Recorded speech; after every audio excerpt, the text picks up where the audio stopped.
ಧಾರವಾಡದ ಕಮಲಾಪುರ ಹೊರವಲಯದಲ್ಲಿ ನಡೆದ ಭೀಕರ ಅಪಘಾತಕ್ಕೆ ಜನ ಬೆಚ್ಚಿಬೀಳುತ್ತಿದ್ದಾರೆ.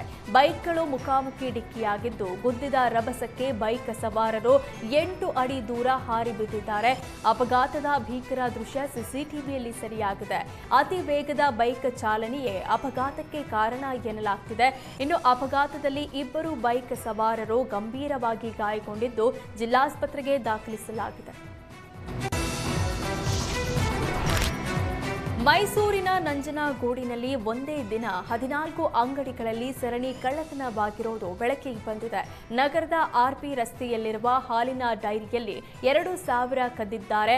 ಅದರ ಎದುರುಗಡೆಯೇ ಚಿಕನ್ ಅಂಗಡಿ, 4ನೇ ಕ್ರಾಸ್ನ ಅಪ್ಪು ಸ್ಟೋರ್, ಅಕ್ಷಯ್ ಫುಟ್ವೇರ್, 6ನೇ ಕ್ರಾಸ್ನಲ್ಲಿರುವ ಅಶ್ವಿನಿ ಬೇಕರಿ ಸೇರಿದಂತೆ ಸುಮಾರು 16 ಅಂಗಡಿಗಳಲ್ಲಿ ಕಳ್ಳತನವಾಗಿದೆ. ಈ ಪೈಕಿ ಕೆಲವು ಅಂಗಡಿಯಲ್ಲಿ ಕಳ್ಳತನಕ್ಕೆ ಯತ್ನಿಸಿದ್ದು ಯಶಸ್ವಿಯಾಗಿಲ್ಲ. ಇನ್ನು ಖದೀಮರ ಕೈಚಳಕ ಸಿಸಿ ಕ್ಯಾಮೆರಾದಲ್ಲಿ ಸೆರೆಯಾಗಿದೆ. ಈ ಸಂಬಂಧ ನಂಜನಗೂಡು ಪಟ್ಟಣ ಪೊಲೀಸ್ ಠಾಣೆಯಲ್ಲಿ ದೂರು ದಾಖಲಾಗಿದೆ. ಉಪ್ಪು ಕದ್ದರೆ ದಾರಿದ್ರ್ಯ ಬರುತ್ತೆ ಎಂಬ ಜನರ ನಂಬಿಕೆಯಿಂದ ಕೆಲ ವ್ಯಾಪಾರಿಗಳು ಉಪ್ಪನ್ನ ಅಂಗಡಿಯಿಂದ ಹೊರ ಇಡ್ತಾರೆ. ಆದರೆ ಇದನ್ನೇ ಬಂಡವಾಳ ಮಾಡಿಕೊಂಡ ಖದೀಮರು ಹೋಲ್ಸೇಲ್ ಕಿರಾಣಿ ಅಂಗಡಿ ಎದುರು ಇಟ್ಟಿದ್ದ ಉಪ್ಪಿನ ಚೀಲಗಳನ್ನೇ ಕದ್ದು ಪರಾರಿಯಾಗಿದ್ದಾರೆ. ದಾವಣಗೆರೆ ತಾಲೂಕಿನ ಹರಿಹರ ನಗರದಲ್ಲಿ ಖದೀಮರು ಉಪ್ಪಿನ ಚೀಲಗಳನ್ನು ಕದ್ದೊಯ್ಯುವ ದೃಶ್ಯ ಸಿಸಿ ಕ್ಯಾಮೆರಾದಲ್ಲಿ ಸೆರೆಯಾಗಿದೆ. ಹರಿಹರದ ಕೆಆರ್ ನಗರ ಸೇರಿ ವಿವಿಧ ಕಿರಾಣಿ ಅಂಗಡಿಗಳ ಎದುರು ಇಟ್ಟಿದ್ದ ಉಪ್ಪಿನ ಚೀಲಗಳನ್ನು ದ್ವಿಚಕ್ರ ವಾಹನದಲ್ಲಿ ಬಂದ ಕಳ್ಳರು ಹೊತ್ತೊಯ್ದಿದ್ದಾರೆ.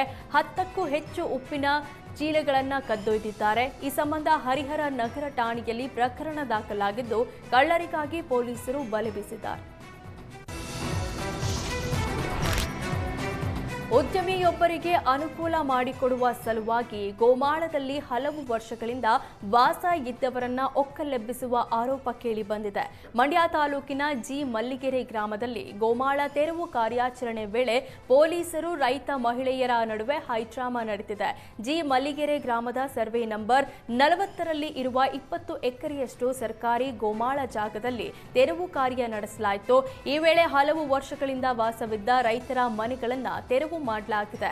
ಯಾವುದೇ ಸೂಚನೆ ನೀಡದೆ ತೆರವು ಮಾಡಲು ಮುಂದಾಗಿದ್ದಾರೆ ಅಂತ ನಿವಾಸಿಗಳು ಆಕ್ರೋಶ ವ್ಯಕ್ತಪಡಿಸಿದ್ದಾರೆ. ಈ ವೇಳೆ ಪೊಲೀಸರು ಮಹಿಳೆಯರನ್ನ ಎಳೆದಾಡಿ ದೌರ್ಜನ್ಯ ನಡೆಸಿದ್ದಾರೆ ಅಂತ ಸ್ಥಳೀಯರು ಆರೋಪಿಸಿದ್ದಾರೆ. ಖಾಸಗಿ ಸೋಲಾರ್ ಪ್ಲಾಂಟ್ ನಿರ್ಮಾಣಕ್ಕಾಗಿ ರೈತರನ್ನ ಒಕ್ಕಲೆಬ್ಬಿಸಿದ್ದಾರೆ. ಉದ್ಯಮಿಯೊಬ್ಬರಿಗೆ ಅನುಕೂಲ ಮಾಡಿಕೊಡಲು ತೆರವು ಕಾರ್ಯಾಚರಣೆ ನಡೆಸಲಾಗುತ್ತಿದೆ ಅಂತ ಸ್ಥಳೀಯರು ಗಂಭೀರ ಆರೋಪ ಮಾಡಿದ್ದಾರೆ.